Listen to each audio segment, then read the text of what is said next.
السلام عليكم ورحمة الله تعالى وبركاته.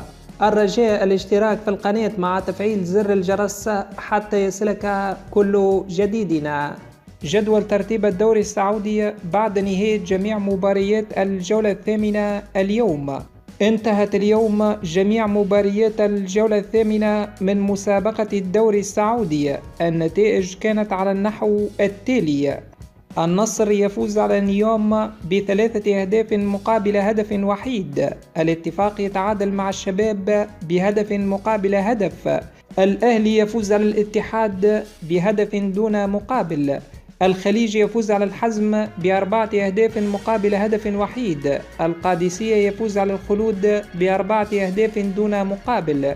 الرياض يتعادل مع ضمك بهدف مقابل هدف. الفيحاء يفوز على الأخدود بهدفين دون مقابل. التعاون يفوز على الفتح ب5 أهداف مقابل هدفين.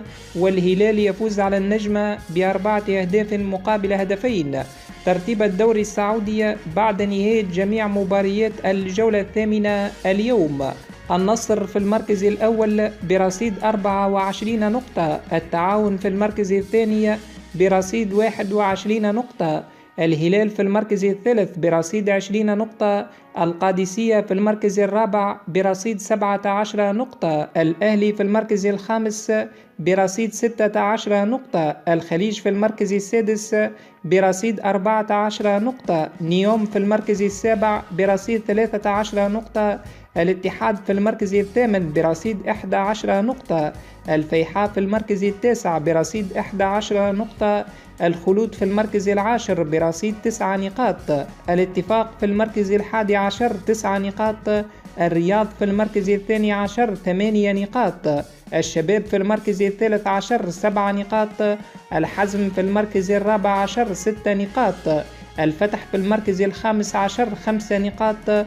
الأخدود في المركز السادس عشر 4 نقاط. ضمك في المركز السادس عشر 4 نقاط. والنجمة في المرتبة الأخيرة بدون رصيد من النقاط.